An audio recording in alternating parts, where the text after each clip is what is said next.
Kaiser goes serious on reading this, and he remarks that it is not an ordinary S-rank artifact, but a relic of the Creator God. Seijin is confused about hearing the mention of the Creator God, and Kaiser tells him that he has been searching for the traces of the Creator God diligently outside the dimension till now. But he never knew that one of them was right in his tower. Seijin tells Kaiser nervously that this still doesn't answer his question, and he doesn't understand what he is saying. He asks him to explain it in football terms so that he can explain. Kaiser realizes that he needs to explain everything from the beginning so that a human with a limited lifespan can understand. He also tells Eileen to listen carefully, because this story is going to be important. With that, Kaiser begins narrating the story of how it all started. In the beginning, the dragons were born to serve the Creator God. The Creator God had created the entire world, and according to his will, the dragons maintained the peace of the world and the balance of the dimension. There were various dragon families who strived to create a perfect world, filled with abundance and harmony under the guidance of the Creator God, who looks like a woman in my opinion. Kaiser says that they call that period of time the age of the Creator God. Then one day, the Creator God called all the dragons to him. He asked them that in case he disappeared, could they use his power to maintain the world? The dragons were shocked by this, and the golden dragon told the Creator God that he should not indulge in these useless thoughts again. The god grew irritated by his response and asked the dragon to just consider a hypothetical situation in which he vanishes. The dragon, the young Kaiser, was the one to answer the question. He replied that it would be impossible for them to manage the world that belongs to the Creator God all by themselves. He said that they cannot even imagine a world without the Creator, and the god laughed, calling Kaiser as rigid as ever. Kaiser then asked His Majesty. He then showed his faith in the dragons, saying that they will surely be able to manage the world, because they are doing that even now. Kaiser says that at that time, the dragons thought that the Creator God was just joking with them, because he had a playful side to his nature as well. He would humor children and occasionally create playful things for them. Kaiser remembers that the Creator God was compassionate, yet strict and a bit fickle at times, but he made sure everyone was happy. However, that time, they had no idea that the Creator God was not joking around when he talked about disappearing. One day, the Creator God just vanished, and immediately a devastating thunderbolt hit the ground, destroying it. A crack appeared in space and time, and dark energy begins flowing out of it, damaging the monument of the Creator God. The dragons were completely shocked and clueless because of how suddenly everything happened. But it was the crack of a finger, and the great dragon turned to dark thrones. Their dimension was falling apart quickly because of the dark energy, and the dragons began falling prey to panic, wondering if the Creator God left them behind. Kaiser tried to lead them, telling them to get themselves together, because the Creator God left the monuments behind for times like these. He told the dragons that they needed to secure the monuments so that they could stop the dimension from crumbling, but it was too late already. Suddenly, an explosion rocked the dimension, shattering the monuments into pieces and scattering them into the cosmos. That was what sealed the deal on the dimension's fate. As their dimension fell to ruin, the dragons could only watch helplessly. They were hurt that they couldn't live up to the Creator God's expectations, and then another problem arose. They found that the ones who destroyed the monuments were mysterious beings of destruction who came from somewhere else. The dragons couldn't understand their origin or motivation, but they knew that they were trying to destroy the dimension completely. So the dragons fought back against them and managed to stop them after a long battle.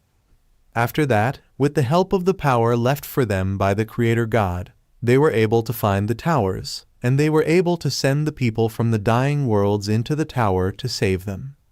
But even then, they could only save a small portion of the population.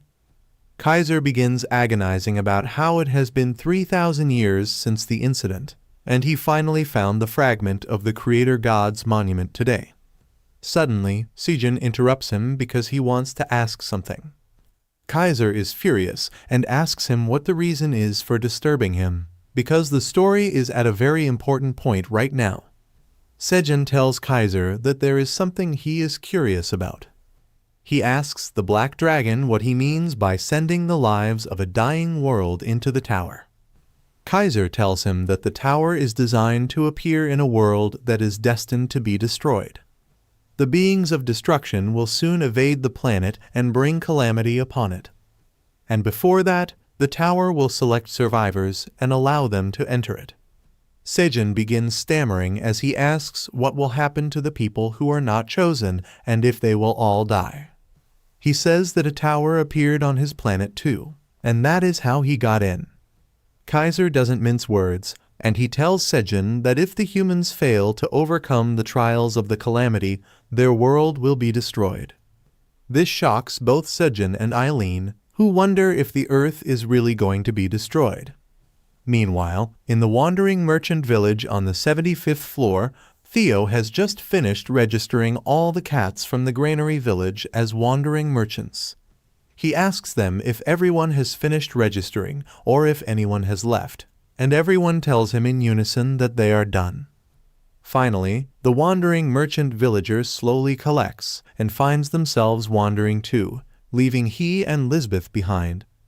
Theo then tells Jeff to lead the cats and go to the 67th floor with the wolves to collect the red locust corpses. Jeff is shocked by this responsibility, and he asks Theo if he is even allowed to do this. Theo climbs down from his high ground and tells Jeff that he believes in him because he has always been diligent. Theo says that Jeff never ran away from the village and took care of the cats responsibly, and all these cats could become wandering merchants thanks to him. Jeff is really moved by that, and he promises to serve Theo for the rest of his life. Theo just laughs, and then the cats start heading out to the 67th floor. After that, Theo tells Oren to carry his bundle because they need to go to the 38th floor to sell crops. Oren obeys him without complaining, and Iona compliments Theo, saying that he has become quite skilled at handling his subordinates. Theo laughs proudly, saying that he is really awesome. Iona tells him that he would have been more awesome if he only hadn't said it out loud. They start bickering about that, and the rabbit princess Piu Piu asks Oren about the relationship between Theo and her master. Oren doesn't know the details himself, but he has only heard that they have an important relationship. On the other hand, Theo asks Iona if she really wants to come to the 38th floor with him and not go to the 99th floor with Piu Piu. Also, he thinks that she should go to the 67th floor first, because according to Elka's report, the red locusts were acting strange. As Iona and Theo sit on Elka's head, she tells him that it is actually a good thing that the red locusts are changing their attack pattern. Elka and Theo are confused to hear that, and Iona decides to explain it to them. She says that locusts evolve according to their population size. Initially, they are of yellow color when their population is low, and as it increases, they become green, blue, red, and then finally purple. She says that if the number of the locusts decreases, their color fades, and they become smaller and weaker. Iona then adds that gluttony is the characteristic feature of locusts, and they have to constantly keep moving to find more food sources. However, this thing can be used as a weapon against them too. Without a proper food source, the locusts can't bear their hunger, and in the end, they will start devouring each other and ultimately go extinct. And right now, the changing attack pattern of the locusts signifies that they are devolving. Meanwhile, on the 67th floor, the lizard men warriors are changing the tough blade green onions. The general of the lizard men, Tamuro, crushes a red locust body under his foot because he is getting tired of fighting them constantly. Just then, a lizard men soldier comes to him carrying a locust and shows that it has a blue shade on its head. Tamuro exclaims in joy because this means that the number of the red locusts has dropped significantly. He is hopeful that the fight won't last too long now, and they will soon clear the locusts and reclaim their land. Just then, an unexpected guest arrives there and says that it is really good news. Everyone turns around to see a wealthy pig merchant and 2 jackal bodyguards. This pig is Terk, the leader of a large wandering merchant group under landlord Grid's command. Everyone knows Terk because he is a big shot, and Tamuro asks why he is in such a dangerous place. Terk says that many lizard men are sacrificing their lives for the sake of the tower, so he came here to show his gratitude. He then gives a gold medal to Tamuro, saying that it is a small token of appreciation from his master, Grid. Tamuro takes the tower coin guarantee medal, and Terk explains that if he goes to the Merchant Association's bank, he can exchange it for 1,000 tower coins at any time. Tamuro is shocked to hear the amount and says that it is inappropriate for him, but Terk persuades him to keep it. He flatters Tamuro, calling him a hero protecting the 67th floor, and adds that Grid would like to actively support him as a sponsor.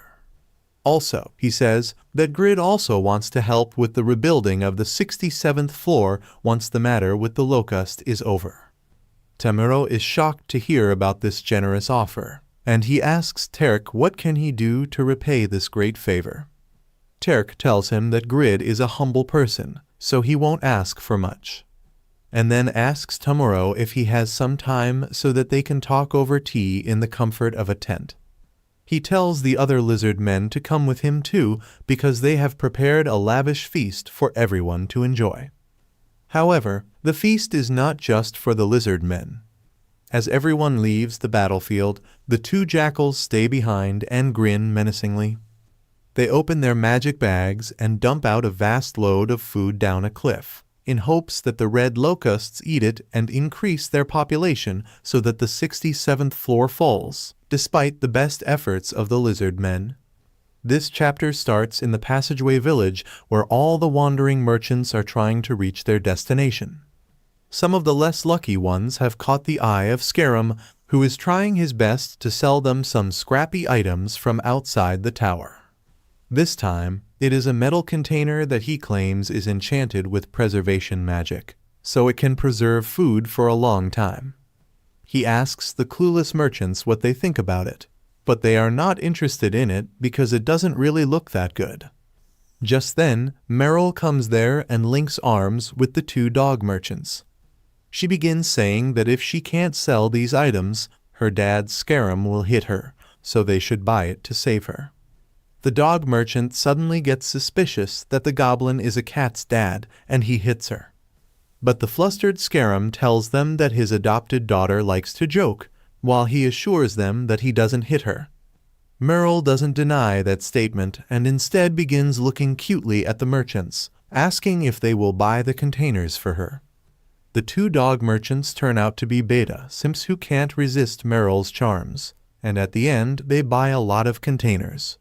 Meryl waves them goodbye as these fools happily head on their way.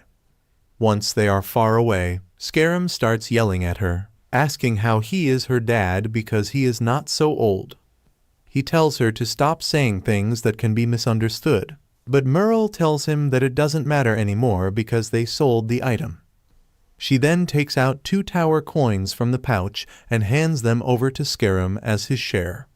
He loses his cool again and lashes out at her for giving him such a small amount of money when each container gave them around 5 tower coins of profit. Meryl simply tells him that she was the one who sold the containers, and he is a terrible merchant who can't even sell his own items. She says that Scarum should be grateful to her that she is giving him a share, even though he did nothing at all. After that, she moves on to the main motivation of her teaming up with him: revenge. She asks him when and how she will be able to take revenge against Theo if all she does is sell these small items. Scarum tells her to be patient because everything has a right time. Suddenly, he notices Theo and his group passing them by, and he pulls Meryl down, telling her to hide. She lets out a startled scream because of that, and Theo hears it. However, by the time he turns in their direction, Meryl and Scarum are hidden behind some barrels. Iona asks Theo what is wrong, and he tells her that he thought that he heard a familiar voice. Meanwhile, the goblin and the vain cat are panting and sweating heavily. Once Theo has gone a bit ahead, they start peeking up from the barrels, and Scarum says that the orange cat is not fit to become a noble. On the other hand, Merle is jealous and furious that he is still with Iona. Scarum quickly identifies the cute hamster as the leader of the magic tower, and that surprises Merle. She asks if the small hamster is really such a big deal, and Scarum affirms, saying that she is the leader of one of the 3 associations that run the entire tower. This annoys Merle, because now she thinks there won't be a way for her to get revenge on Theo and Iona. Godski, though. Suddenly she notices the rest of Theo's convoy, including Orin. However, Scarum notices something else. His gaze is fixed on Piu Piu, and Merle asks him why he is staring at her like that. Scarum pulls out something from his coat while he explains that he has seen the rabbit before. Turns out that his memory is sharp, because he has indeed seen Piu Piu's face before on her bounty poster, issued by the pig landlord Greed, or Grid, whatever his name is. She has been labeled missing by Greed, and he has placed a 1,000 tower coins reward on her. And Scarum says that this is going to be their golden opportunity. Meanwhile, Theo and Iona are also talking about Piu Piu. Theo is still surprised by the fact that Piu Piu is the last princess of the Red Ribbon Kingdom, because he has heard stories about the whole royal family being eaten by the red locusts during the invasion. Iona tells him that the royal family was not eaten, instead they were murdered. Theo is aghast to learn this, and so is Elka. Iona then begins to elaborate and explain the story in detail. Decades ago, during the locust invasion on the 55th floor, she was there on the front lines, along with other big shots from the Magic Tower, the Mercenary Association, and the Wandering Merchant Association. They all stayed in the Red Ribbon Kingdom to help the rabbits and discussed their strategy to save as many lives as possible. Iona, who was the vice leader of the Magicians Association at that time, handled magic issues, especially the barrier around the palace that was created using the special power of the Queen of Rabbits. Everyone was working hard, and they were hopeful that the war with the locusts would be over soon, because they would not be able to break through the barrier. However, the pigs among them had other plans. At night, Iona was sleeping on a tiny bed placed on top of a bigger bed, when suddenly she heard a loud noise and woke up. She heard screaming, and as she came out of her room, she found rabbits running away frantically. She asked them what happened, and the rabbits told her that the barrier has collapsed, and now the locusts have invaded the palace. Iona immediately became worried about the queen and rushed to her bedroom, along with other big shots of the Mercenary Association. What they found in the royal bedroom was the horrifying sight of Greed sitting next to the dead bodies of the Rabbit King and Queen and some red locusts lying on the ground nearby. Everyone was too stunned to process what was happening and why Greed was here. But then he spoke up, spreading a web of lies that would trap the entire Red Ribbon Kingdom. He said that the red locusts got through the barrier and ambushed the king and the queen. He claimed that he rushed to save them, but by the time he got here, they were already on the brink of death. But they left him something valuable. He held a scroll in his hand, which was the land deed of the Red Ribbon Kingdom. Everyone was shocked to see that, but Iona guessed what was happening before anyone else.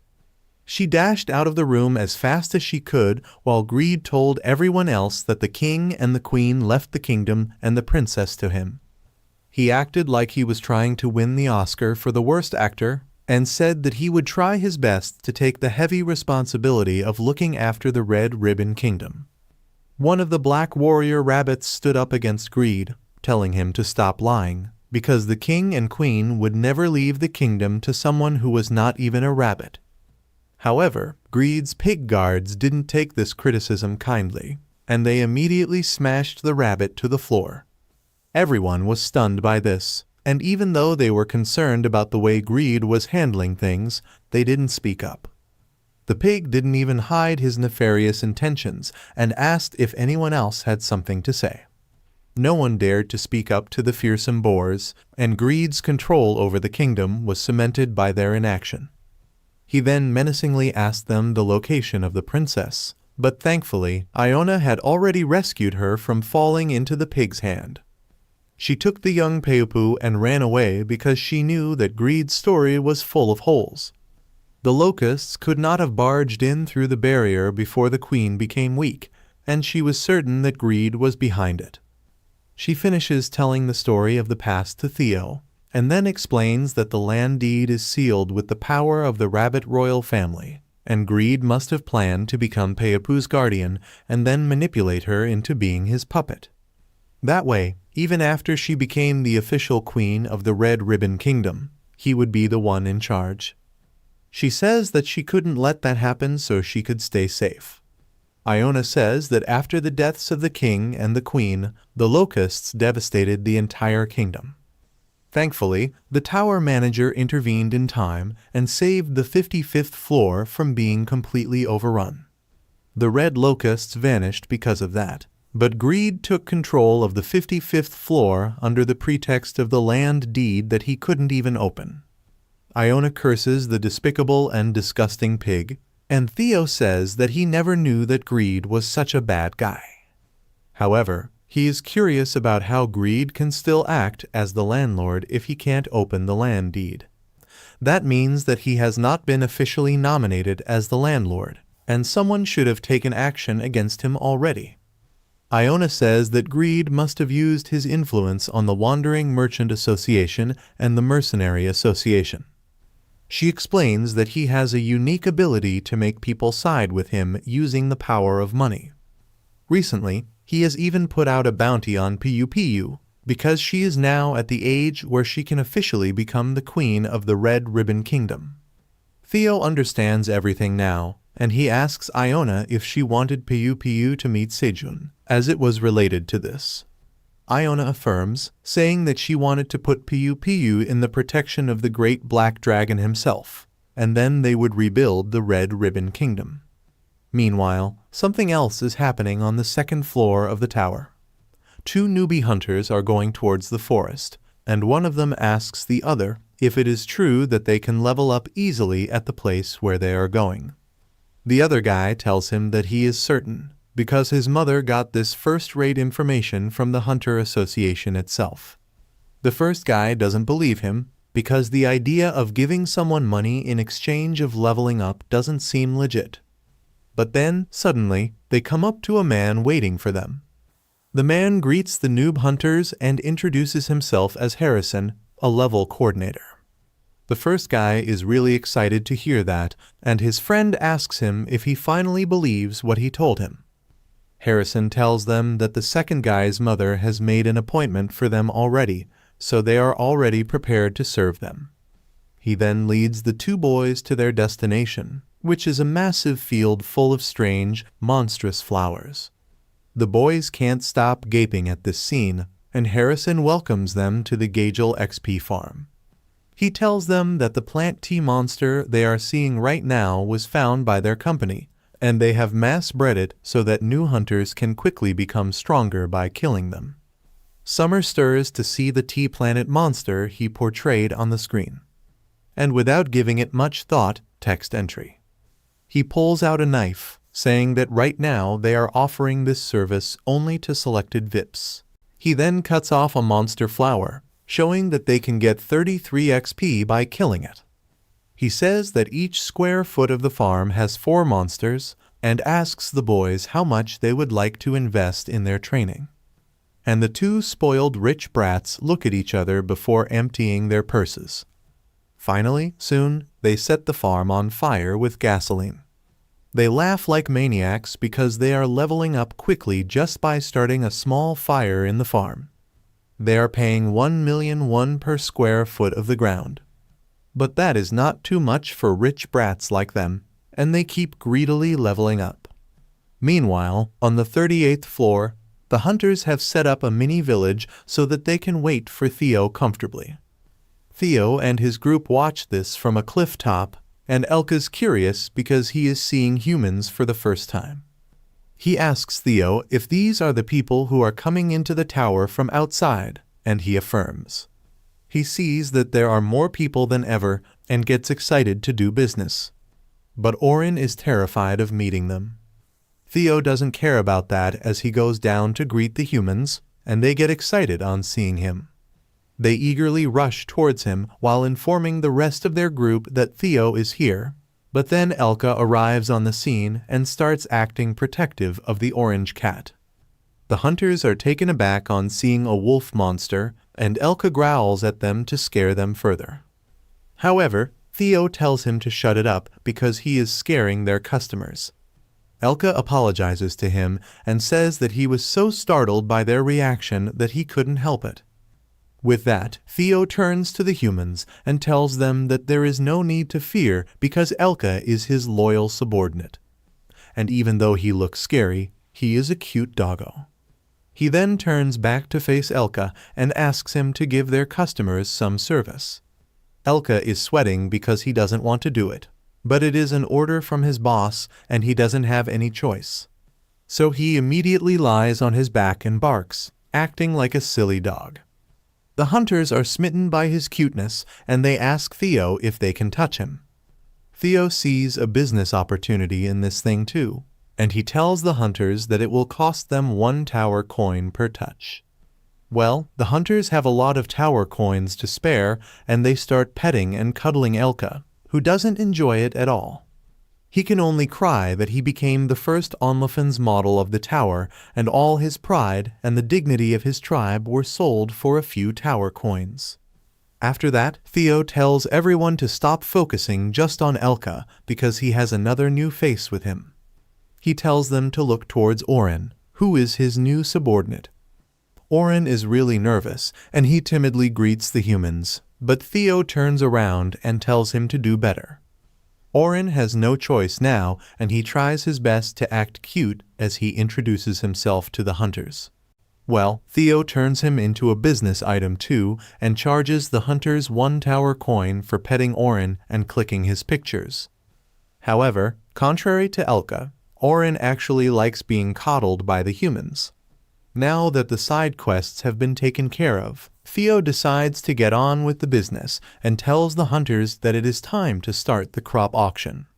He says that they have just upgraded their bundle, so they have more crops to sell today. He takes out the crops from his bundle, telling the hunters that he has 5,000 C-grade magic cherry tomatoes and 5,000 C-grade strength sweet potatoes. Also, he has 1,000 D-grade detoxifying green onions. Theo says that he will sell everything in batches of 500, and everyone gets curious about the new crop, called strength sweet potatoes. However, since they don't know what its effects are, they decide to focus on buying the cherry tomatoes first. Theo accepts their decision and starts the auction with the cherry tomatoes, 500 at a time. The price keeps going up as the hunters compete to get their hands on the treasured weight loss food, going up to 700 tower coins per batch. Iona and Peapu watch them from the sky, and Iona remarks that Theo really shines when he is doing his work. Peapu teases her, saying that she had no idea that her master could develop a crush on someone. Iona gets embarrassed on hearing this and tells Peapu that she shouldn't tease her master. The rabbit princess just laughs, but then she gets serious and asks Iona if she is allowed to feel emotions like this too.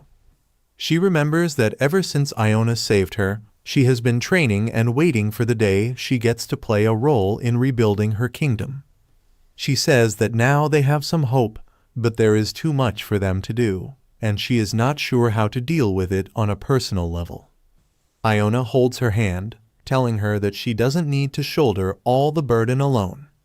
She also tells her that being honest about her feelings is nothing to be embarrassed of, and then immediately gets to the point, asking Peapu if the black rabbit is on her mind. Peapu makes the cutest blushing face as her ears twitch on hearing her crush's name. She panics, telling Iona that she is not thinking about the black rabbit because they just met for a couple of seconds. Iona teases her, saying that since she is not being honest now, she won't talk about the black rabbit anymore. Payapu immediately takes back her statement and asks her master what kind of rabbit the black rabbit is. But Iona tells her that she is not answering any questions about him now. Payapu gets flustered by this, but Iona laughs because she is having fun teasing her. Suddenly, Iona notices someone in the forest, and on closer inspection, she finds that it is Meryl who is cheerfully waving to her. Iona gets alarmed as she sees the crazy gold digger and immediately goes to confront her. She lands in front of Meryl and asks her what the hell she is doing here. Meryl says that she is flattered that the great mage remembers her, but Iona tells her to cut the crap. She asks her if she is here to harm Theo again, but Meryl says that she is no longer interested in the stupid yellow cat because her target has changed. Iona is confused and asks what she means, and then Meryl suddenly takes something out from her pocket and points it at her. Iona realizes what the strangely marked sphere in the cat's hand is, but it is too late for her to do anything now. Morl attacks her, and Iona can't dodge the attack. She finds herself trapped in a barrier, and when she tries using magic to break through it, she finds that it doesn't activate. Maria laughs at her, saying that no one can use magic inside the barrier, and that means Iona is just an ordinary hamster right now. Piu Piu was seeing all this, and she quickly came to rescue her master, but Iona told her to stay away. It is too late to do that, because just as Piu Piu comes in his range, Scarum jumps out of the bushes and uses the same magic item on her, trapping her in a barrier. Piu Piu crashes to the ground, unable to understand what is happening. Meryl and Scarum tower over her, menacingly laughing that they are going to earn 100 tower coins by handing her over to greed. They carry Piu Piu and Iona on their backs and walk away, and Fox Inspector Zerath comes there just in time to see them going. However, instead of taking action and risking being captured like Iona, she decides to stay back. Just then, Theo and his group return after making their sales. Theo is really happy because they earned a lot of money today, and he tells Oren that he has the potential to be a great merchant one day. Shadgrand appears. Oren acts humble and says that it is all thanks to Theo's teachings. Zerath approaches them, and Theo recognizes her from earlier. He asks her if she saw the two wizards he was with, because they should be waiting around here. Well, Zerath breaks the bad news to him, and says that she saw Iona and Piu Piu getting kidnapped. Well, I guess it is time for our boy Theo to become John Wick. Meanwhile, on the 99th floor of the tower, Aline is panicking and calling her grandfather an idiot sandwich, because he didn't tell her about the destruction of other worlds before. And she is not even worried about most places, but about Sejin's home, Earth. Zerath tells her that it is not his fault because he told her to read the tower's basic history, and this part was in the first chapter itself. Say, Tashi intones, she's a smart creature, Zerath. She saw the biggest things she's had to contemplate. Those are the principles he has lived by. He begins scolding her for slacking off instead of studying, but Aline just pouts angrily at him. Zerath then tells her that initially all the creatures in the tower knew about this story, but most of them have forgotten it now, because their lifespans are so short. Aline says that she doesn't know about that, and then begins throwing a tantrum as she asks her grandpa if there is a way out of this mess. She says that at this rate, Sejun's planet is going to be wiped out. And though Kaiser understands her worries, he can't do anything. On listening to all this, Kwong asks Sejun if he has another home besides this one, and the Black Rabbit tells him that they are talking about Sejun's hometown. He explains that Sejun's family lives there, and his parents are also Kwong's grandparents by extension. Sejun has been listening to everything silently, and he finally turns to Kaiser asking, "What does the word trials of calamity mean?" Kaiser says that it is when minions of destruction attack a place, and the invasion of the locusts on the 67th floor of the tower is a trial itself. He deduces that since Sejin's planet has not faced any trial yet, perhaps the locusts were trying to head there. However, they must have discovered a rift in the dimensions and entered the tower through it instead. Kaiser asks Sejin to think of it as good news, because they have managed to buy some time for Earth. Sejin gets worried on hearing this, because humans have only climbed up to the 38th floor of the tower. And even the stronger monsters of the 67th floor are struggling against the locusts. He thinks that if the locusts appear on Earth, the entire planet will be annihilated in a few days. Aline asks her grandpa if there is any world that has won against the trials, because out of the thousands of habitable worlds, there must be someone strong enough to survive. Kaiser breaks the bad news to her and says that no world has survived the trials till now, and even the dragons don't know if there is a way to win.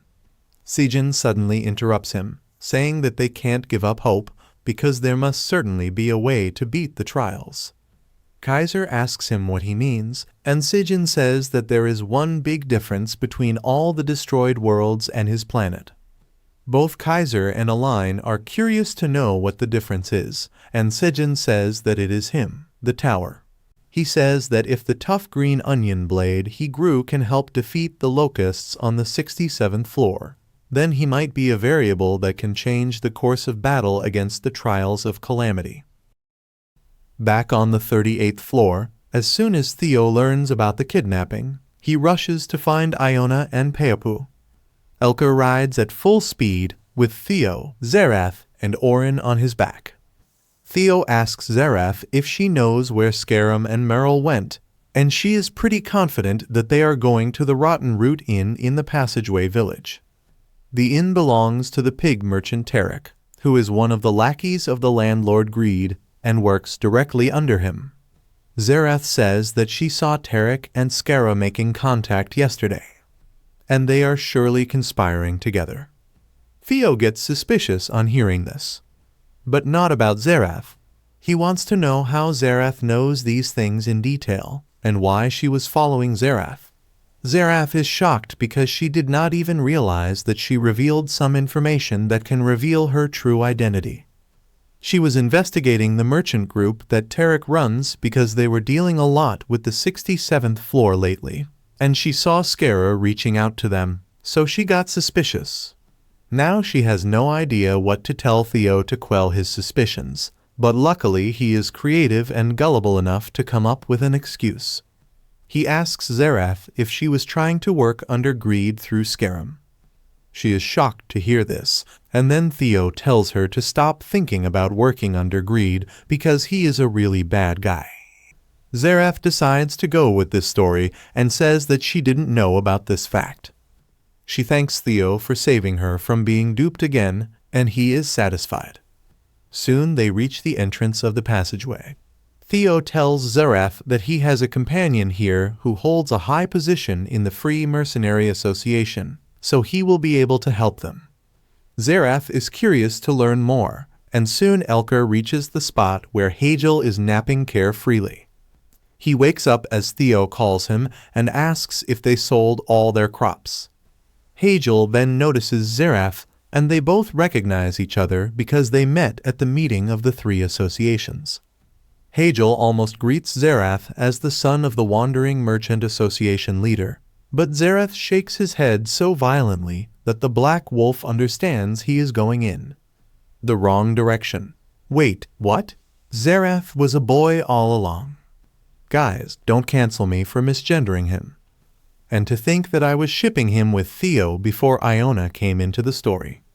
Anyway, Hagel decides to play along with Zerath as best as he can and greets him as the friend of the Wandering Merchant Association leader's son. Zerath reaches close to him and whispers that he is on an undercover mission, and Hagel understands the situation now. Theo asks them how they know each other, and they nervously laugh as they explain that they have met a couple of times. With that out of the way, Hagel asks Theo, "Where are Iona and Piupiu?" Theo tells him that they were kidnapped, and Hagel is shocked.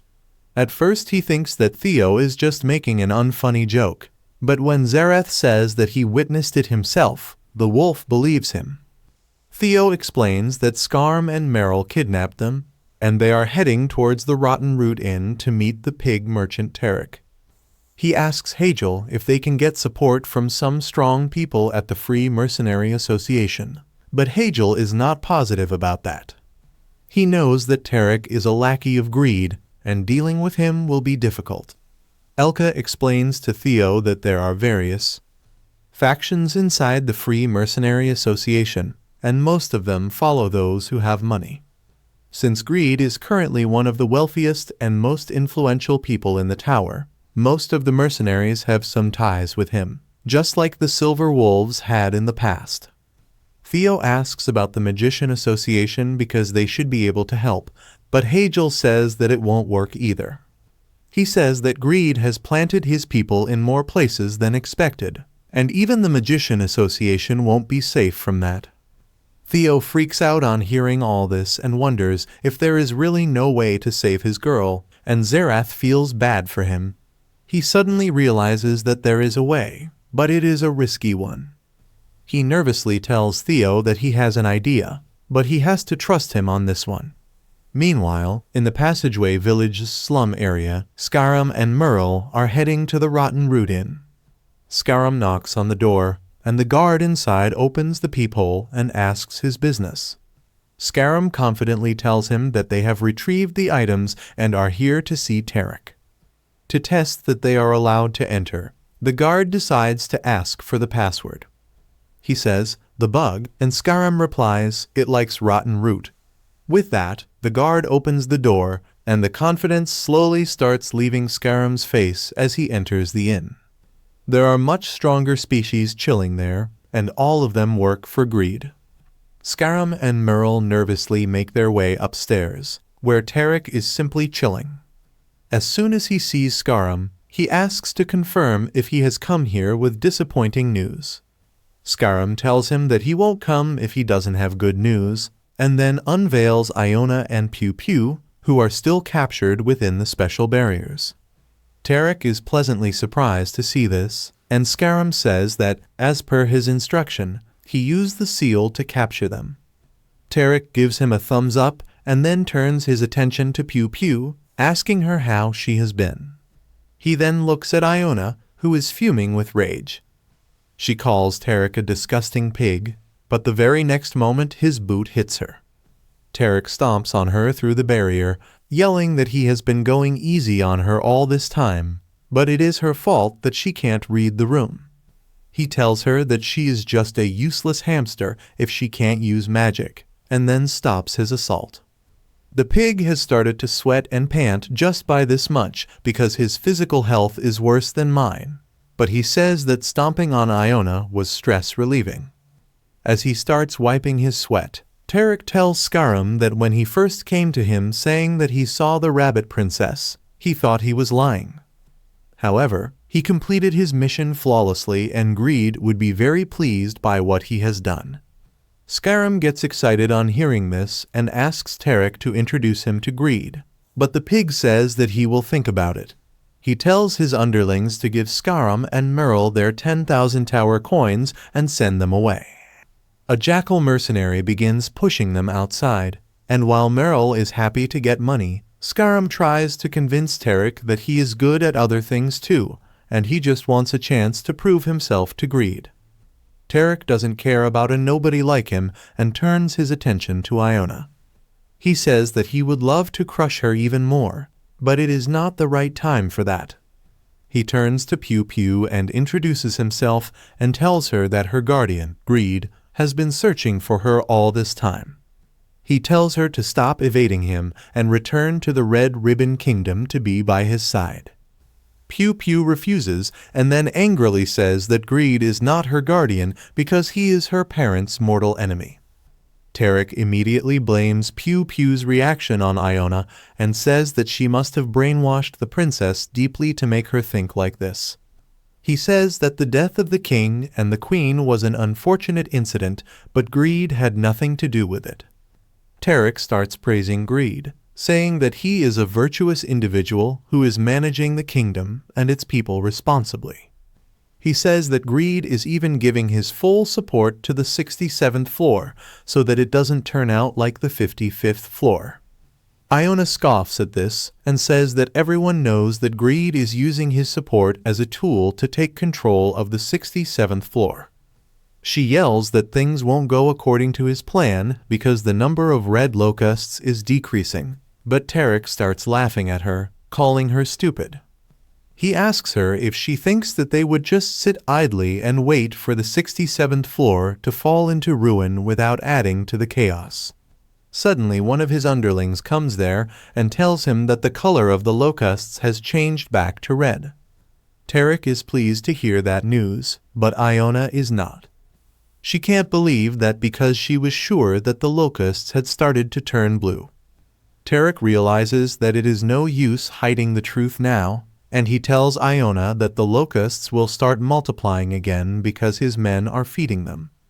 Iona is aghast to learn this, and Tarek tells her that the locusts they are feeding will turn purple soon, and once that happens, the 67th floor will turn into a wasteland.